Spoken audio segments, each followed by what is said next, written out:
Dembélé ne serait pas enfin à son prime? Non, parce que depuis que Luis Enrique l'a replacé en faux neuf, il explose tout. Un triplé contre Stuttgart, une masterclass contre City et 11 buts en 8 matchs dans l'axe. Dembélé est enfin au niveau qu'on attendait. Souvent critiqué pour sa finition ou ses mauvais choix, le français est maintenant le leader de l'attaque parisienne. Mais comment Lucho a-t-il transformé un joueur jugé immature en attaquant prolifique? Je vais te le dire, mais avant ça, si tu veux suivre Dembélé et la Ligue 1, ça se passe sur DAZN. Tous les dimanches à 23 h, l'émission Dans la Zone te décrypte chaque journée. Clique sur le lien dans la bio. 30 septembre 2024, le PSG se déplace à Londres pour affronter Arsenal dans son premier choc de Ligue des Champions. Stupeur à l'annonce du groupe sélectionné par Luis Enrique, Ousmane Dembélé n'y figure pas. Pas de blessure ni de maladie en vue. La décision est assumée par l'entraîneur parisien qui souhaite punir son joueur. Pas assez impliqué, trop brouillon et des mauvais choix dans le dernier geste, les raisons sont multiples. Et si la défaite du PSG a donné tort à Luis Enrique sur le coup, la progression nette de Dembélé par la suite a inversé la tendance. Parce que si le talent du français n'a jamais été renié, on commençait franchement à perdre patience. Et oui,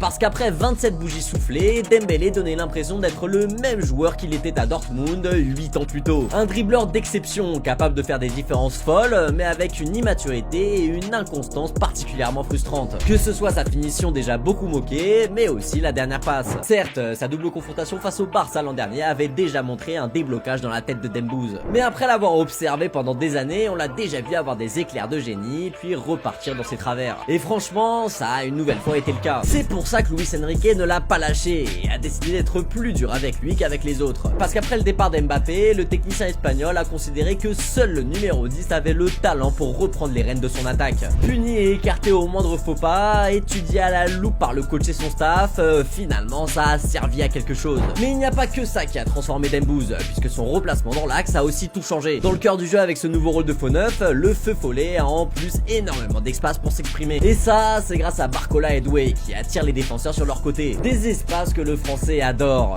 et qui lui permettent de s'exprimer à merveille. Une position axiale préférentielle qu'on avait déjà observée à Barcelone. Parce que finalement, la meilleure période de Dembélé au Barça, c'était en faux neuf dans le 3-5-2 de Ronald Koeman en mars 2021. Un système qui avait finalement été abandonné par le Batave, mais dans lequel le français brillait. Bref, Ousmane Dembélé est en train de prouver qu'à 27 ans, il n'est pas trop tard pour progresser. Surtout qu'il est enfin tombé sur un grand entraîneur qui l'utilise à la perfection. Et toi, qu'est-ce que tu penses du niveau d'Ousmane Dembélé en ce moment? Est-ce qu'il est à son prime? Dis-le moi en commentaire. Et n'oublie pas que si tu veux suivre ce joueur, mais aussi toute la Ligue 1, ça se passe sur DAZN. Et tous les dimanches, t'as l'émission Et tous les dimanches à 23 h, t'as l'émission Dans la Zone qui revient sur toute la journée.